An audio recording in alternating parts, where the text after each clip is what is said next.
I'll probably, but All right, we'll keep it wide angled. Try to stay. Hey, what's that language? Okay. I'm gonna sit right here. Can everybody see me? Offset a little bit so I can see you, please. If you need to move those chairs or any of these desks or anything out of your way, we can go and get those moved. No, I just need to see your pretty faces. Would you move over a little bit? He wants to be able to see all the faces, is all. I wanna make sure you're not asleep. How about that? If any of them are asleep, we'll put them in the front lane and rest. Oh, hey, when I came in, I said, go up and give me 10. That's 10 push-ups.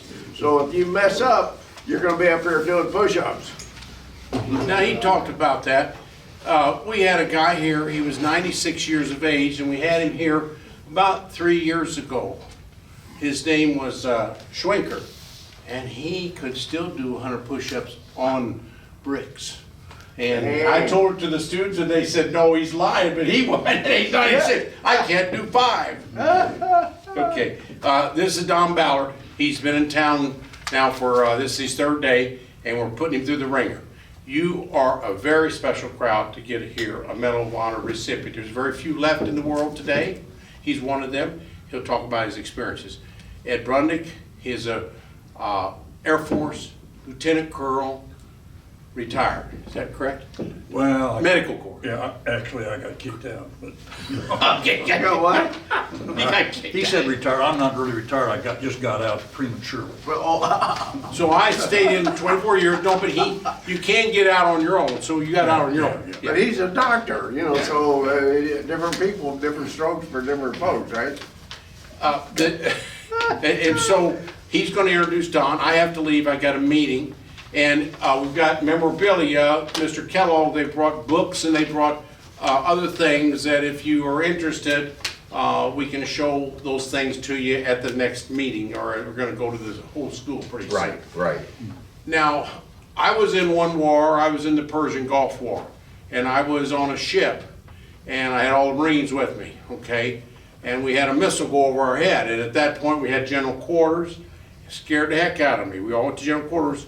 At that time, I had 2 young kids at home, and I really didn't know if I was coming back. Even though we outnumbered them and outmanned them 100 to 1 in the Persian Gulf War, you still don't know when you're there. And this guy will talk about his experience, and he was there. Not me, he was there. And so Ed's gonna talk and introduce him. I'm walking out of here and keeping ROTC. I wish I'd have done it. I'd have got a lot better if I would have done it, okay? This is a great program. It's the only one in Evansville. I have a handout here. We have the Revolutionary War people going to be at our museum on April 18th. They will be in uniform and tell you how their uniform evolved, how their gun evolved. Wow. And they'll have a big educational series. So I'm going to leave this with your professor here, and I'm going to leave these with Ed to tell the next class. I wish you could stay, Doc, because I might need help, you know. You don't need any help. You don't need help. Okay, you be good here, Don. Okay. Well, hello everyone. I'm Ed Brundick, and my idea on being a success in life, it's a matter of making the right decision several times.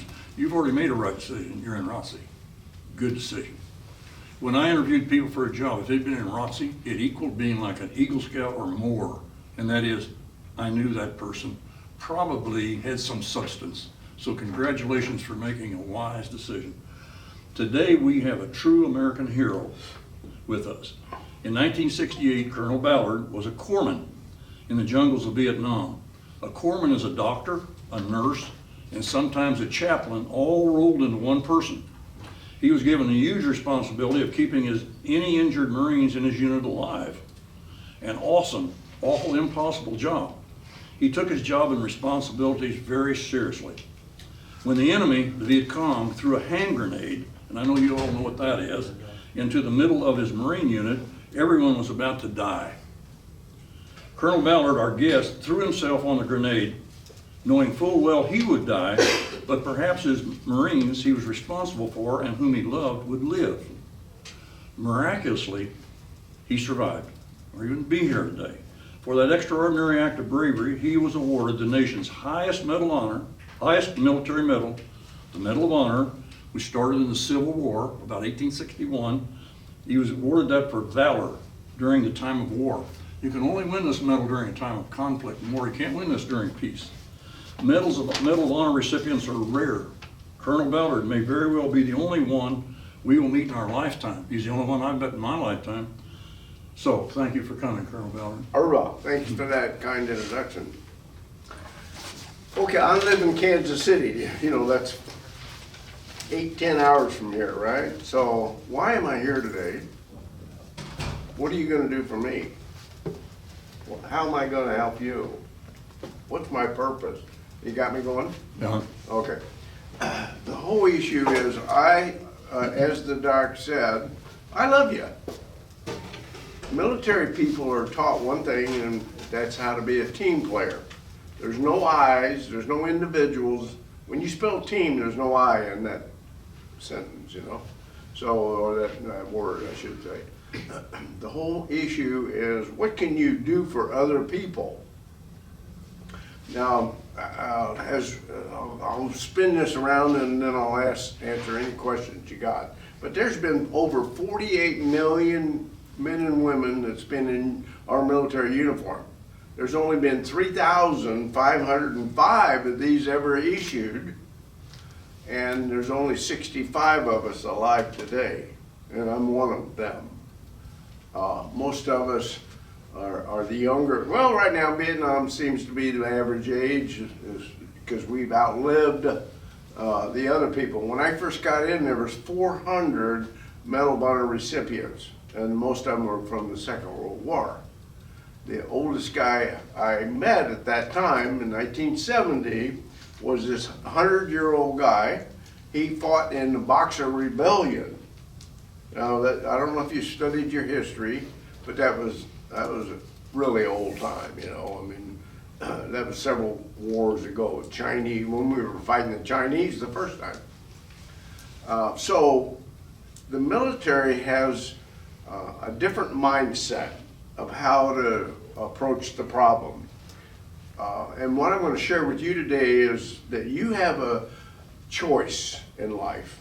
Your whole life is based on choice. When you leave this room, you have an idea where you want to go, so you know to turn left or right. That's a choice. You're sitting here listening to me, you're paying attention. That's a choice. As the doctor said, you have set your sight on being more involved in the community, more educated, more proficient in what you do, because you have taken on another step with this ROTC. How come all the students aren't in here? Well, you've set yourself to be a little bit higher than them. And as he said, there's all kinds of challenges that we face in life. Eagle Scouts, if you can become a scout, a Boy Scout or Girl Scout, and then get the accolades and the awards that they offer. There's different levels of life that we can challenge ourselves to improve our quality of life, to improve our ability to do things. So I think my point to you would be to remember that you have choices, but you have to understand what those choices are, the good, the bad, the ugly parts of those, and what you can benefit by making the correct choice. It is what it is. I mean, we don't know. When I was your age, I walked to school. I don't know if you guys do that anymore or not, but I lived close enough that we walked to school. And I had different businesses along the road that I walked. And on the way home, I would stop and ask one of the businesses that would hire me. Well, no one's gonna hire me at that age because we're too young, we're too dumb, and we don't know what we're doing, right? That was the attitude that they shared with us. So but I had a need to know what the job was all about. I wanted to know what I was gonna do when I got out of school. Where am I gonna go? What am I gonna do?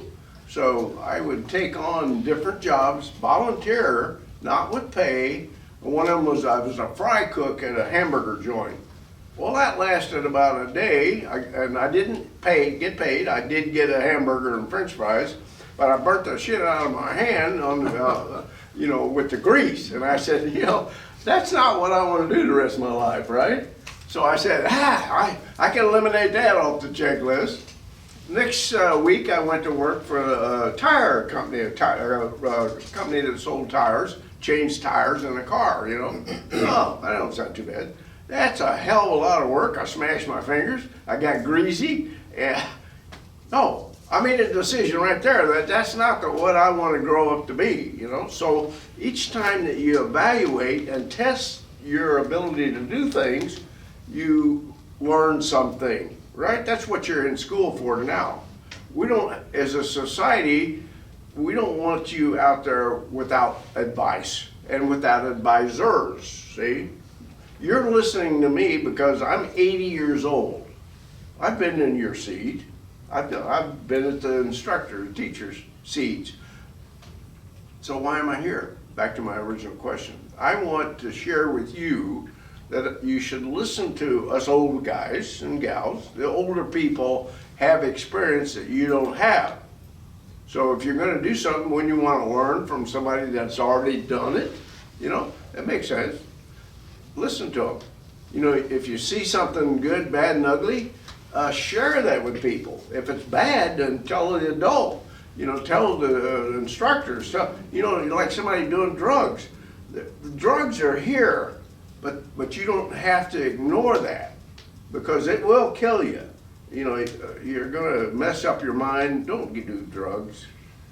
The life is challenging enough, and you get some kind of chemical stuff going on in your brain, you're not gonna live. You'll suffer. So if you see somebody doing drugs, it's to the school's benefit, it's to society and to the kids to report that. You know, if you see it, report it, tell it.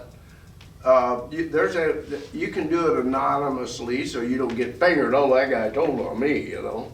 You don't have to do that. Be smart about it. But you're helping other people. I risked my life to help other people live. Why? I loved them. This stands for love. Let me take this off. This medal was given to me by President Nixon in the White House. And I interpret it as a representation or symbolism of love. The Marines that we were out, you can see us out in the field in the jungle, miles and miles, thousands of miles away from home. We had no friends. All we had was enemy, but all we had was each other. The guy on the right, the guy on the left, we all took care of each other because we all wanted to get home. I had a wife and 2 kids while I was there. Hey, think about that. I was a dad, but I wanted to get home. I was older than the rest of the people that I was serving with. They were all 19 years old, and I was 22. I mean, they called me the old man at 22, but I was the only one old enough to buy the beer, you know?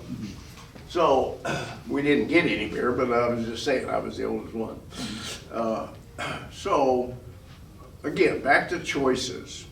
You want experiences to better increase your knowledge about different things. The Google now, we didn't have Google, we didn't have cell phones, we didn't have anything that you've got today. If we had, we might have been smarter. I don't think we were smart. I think we learned to do what we wanted to do. The doctor went to school because he had a mission. He wanted to be a doctor.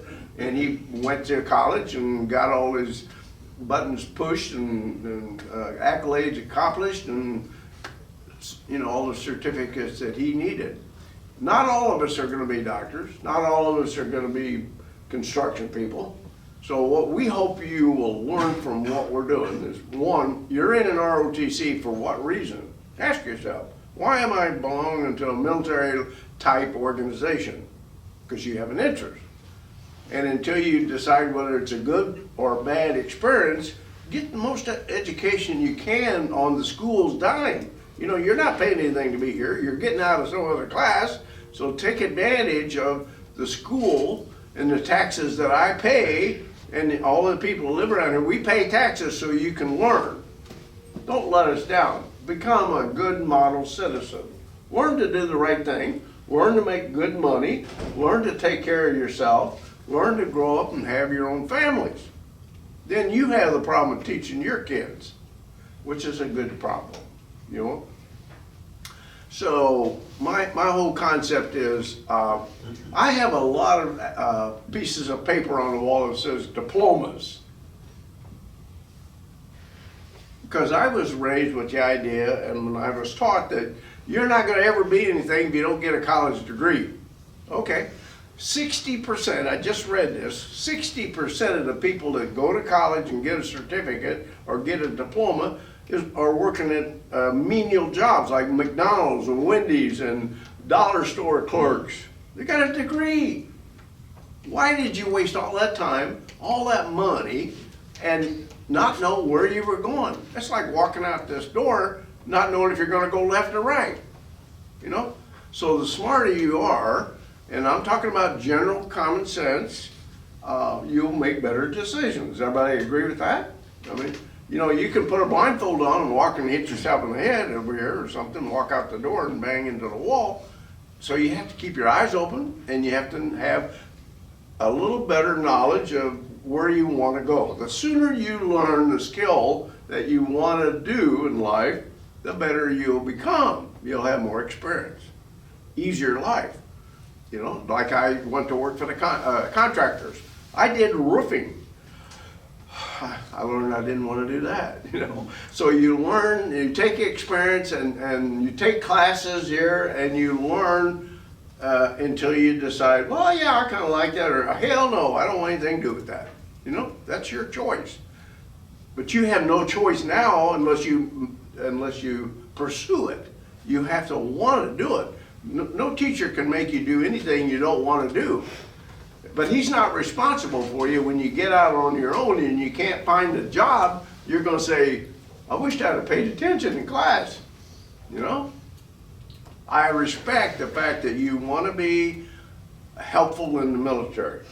I love that. I spent 35 years in the military, and I went from E1 to 06. That's a pretty good gap.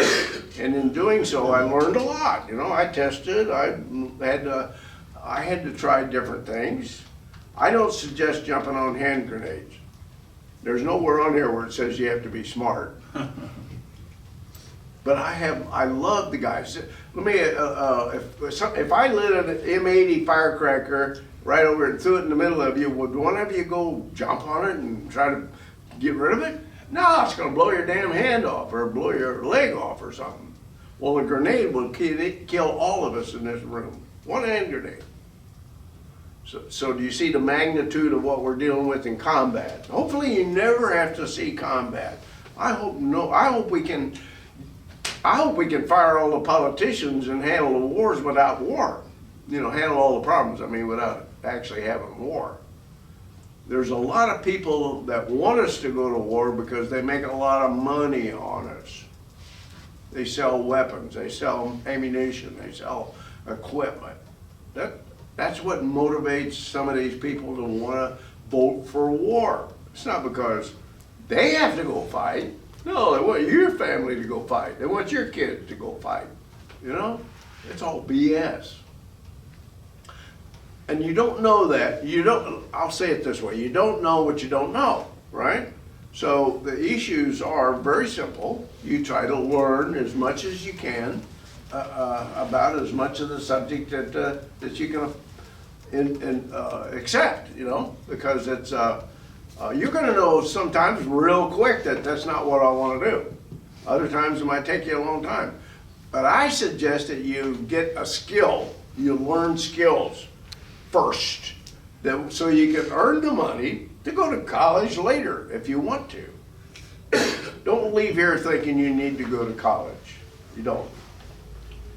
There's 60% of them that do have a great time partying until they have to pay the bills. And then they spend the rest of their life paying back the student loans. For what? McDonald's doesn't pay that well. Some of you guys are going to end up on the back, maybe this afternoon, because I hold you higher than the rest of the school. But some of the kids I'm going to talk to later are going to end up on the back of a trash truck. Why? That's all they're going to qualify to do. You want to be better than that, don't you? It's up to you. Life's about choices.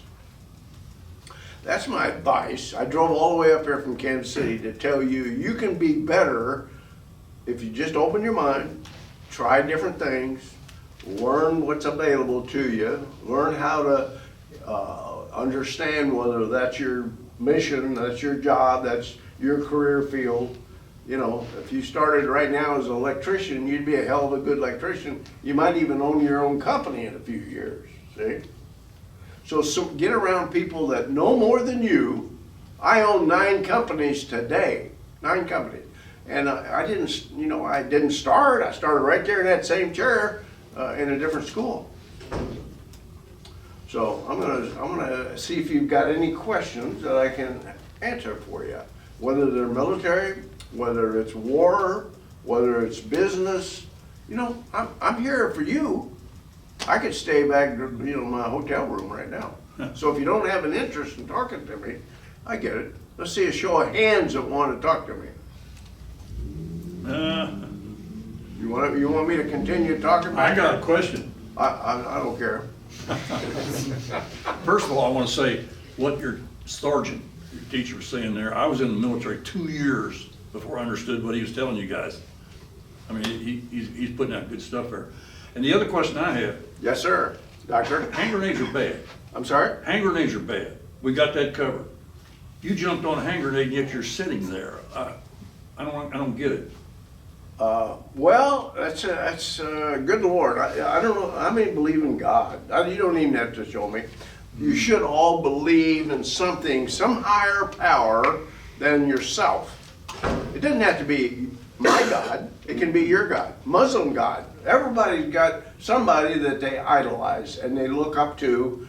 The more people that this country was based on Christianity as well as other features, but Christianity kind of keeps us in check because we don't want to be caught doing something wrong.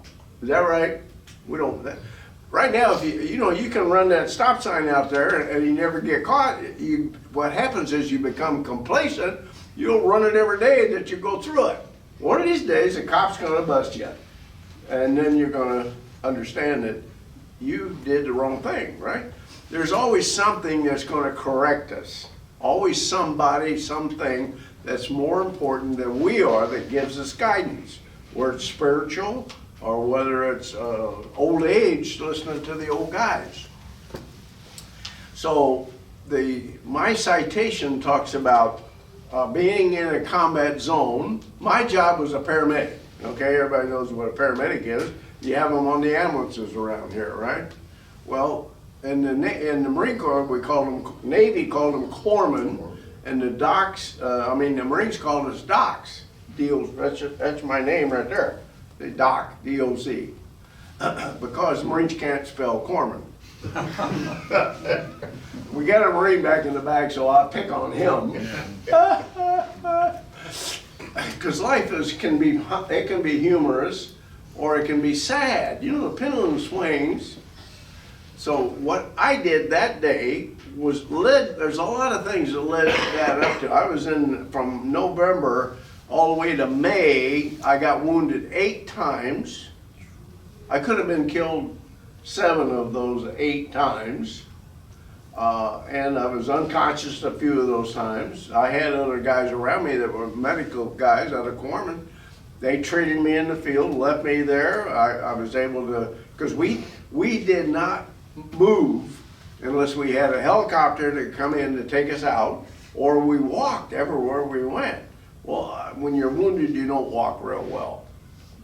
So a lot of times we would hunker down and stay right there for weeks, and that'd give people time to heal, So a lot of times our treatment amongst ourselves was treated right there. So I'm kind of setting the stage for the medical support of an enemy soldier, let me restate that, of our friendly soldiers, not the enemy. We care less about the enemy. So it's all about how we take care of ourselves in combat. So that day that I jumped on the hand grenade, I did not want to commit suicide.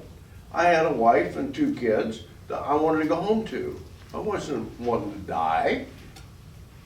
But my love for them, to save them, was my motivation. Because I'd been wounded several times before. What kept me going? My love for you, my love for the guys that I served with. I didn't want to let them down. I was the only medic, only corpsman, the only doc in the outfit at that time. So if somebody got wounded, they were going to die if I couldn't help them. You see that? So that was my motivation to keep pushing myself and do the right thing. So maybe he's tired. He can come up here and stand by you. Come up here and stand by me. So come up here and stand by me. And if the rest of you get tired, I understand. Hell, I didn't sleep good last night either, right? You've been drinking too much beer, were you? So the whole issue is taking care of your buddies.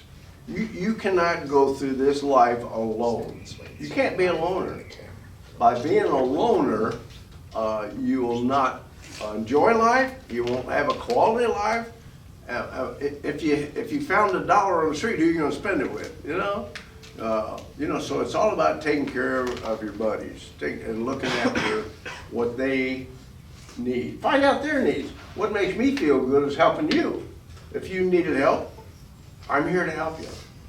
If you need something I can't give you, I find somebody that can, because that's what we do, is help you. Okay?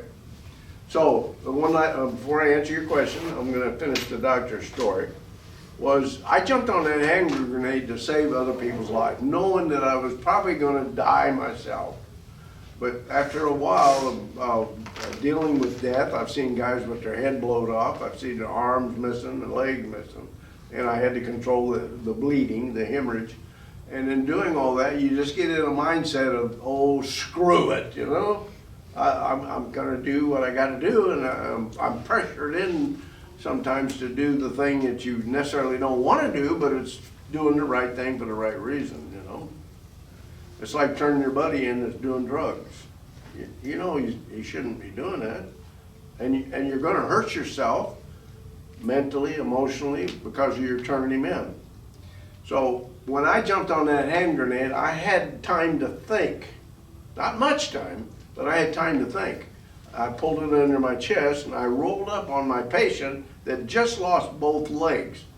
The hand grenade came in 10, 15 minutes, half hour earlier, blew both of his legs off while he was laying there, because he was already a patient. I collected him in an area that we could call the helicopters in and evacuate him out, you know? And so somebody threw a hand grenade on top of him, and I laid him right down, took him off my shoulders and laid him right down on top of the hand grenade. Blew up, blew me back, blew him up in the air, he landed on me, he had no legs now. So he took all of the blast instead of the rest of us dying, you see. The guy behind me had lost half of his face. You could look down and see his tongue, he had no teeth, he had no, you could see his throat. So now I got another patient trying to keep him from bleeding out, you see. So that was my job.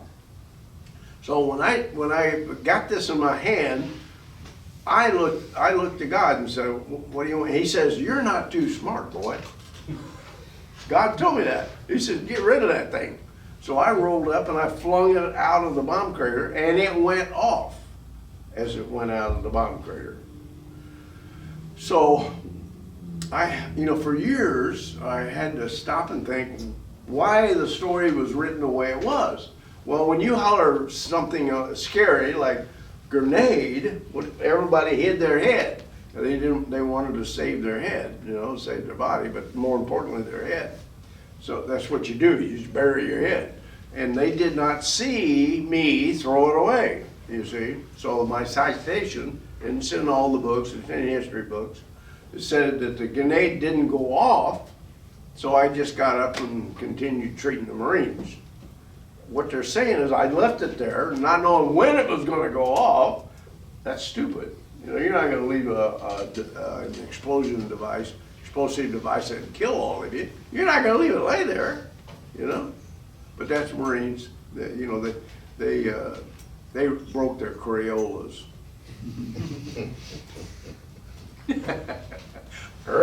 I pick on the Marines all the time I can. Therefore, it's Uncle Sam's Misguided Children, USMC. Misguided children. But we have a love for each other that you don't have in the school. You might like each other, but your life doesn't depend on you or me or him or her. In combat, it does. So we become a family. We become loving, caring, understanding each other's challenges type of a family. We don't get to pick your family. Do you get to pick your brother and sister? No, you don't. And the same way in the military. But you also have the ability to give them advice when you've got more experience than they do. Did I answer your question, You Doctor? did, very So well. I am here today because the good Lord decided to tell me, wake up, boy, do something. And I threw it away, or I'd be dead. I went out on a 3-day operation. There was 105 of us that went out.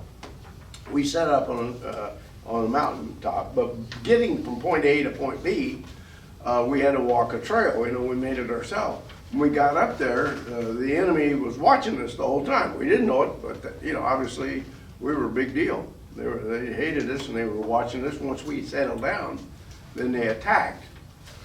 When we came back 3 days later, I had put 85 of the bodies in a body bag. Out of the 105, 85 of them, 85 were killed. And so I cry a lot, those were my buddies. So, and I'm sad today. I stop and think about, and you see me crying up there, I'm tearing up right now, thinking about them giving up their lives because they wanted to come home and be with their families and live their lives, and they weren't allowed to. So I felt really mixed emotions because I love them. I'm sorry they're dead. And I'm here today remembering them because they saved my life. And if you're all about yourself, I feel sorry for you because you're a loner and you will never survive without other people's help. You won't. You just won't. The more people you have, the more friends you have, the more you got, more entertainment, the more help you got, the more education you get, the more benefits you get. You don't want to be a loner. That's your choice. Remember, life's about choices. So it's up to you. I'm only here to give you advice and share with you my experiences and what I learned so you don't have to make the same dumb mistakes that I made, right? That's all. So if you got a question for me, go ahead. So, were you like an enlisted or an officer whenever you got presented with the... I was enlisted. I think everybody ought to start out as enlisted because you'll make a better officer. Amen to that. If I was a Mustanger, that means I was an enlisted guy. I became an officer. The guys that I commanded, I have 6,300 guys in my battalion. 6,300 people looked up to me for 2 reasons. One, I outranked them. You will look up to me because I'm the boss. But more importantly, they looked up to me. But Saved by the Bell. They looked up to me because I was one of them. You see, I raised my standards. I did more than the rest of them. Some people like being a enlisted guy, right? Enlisted girl, whatever. That's life's about choices. I had to go to college. I had to go earn that commission. You see, choice. Yes. So I was an E5 enlisted guy when I earned the medal. Yes, ma'am. Hi, welcome, first off. Thank you. I just don't want to be disrespectful. We do have a couple students that have to get up and leave for the bus here. Understood. I'm going to be one of them. Well, I appreciate spending time with me, and I hope you learned something. Take care of other people, will you? Congratulations for being in ROTC. Yes. That's great. I applaud you. Good luck to you. Life's about whatever you can deal with,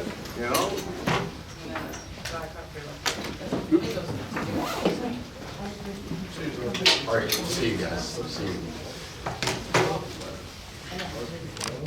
You're a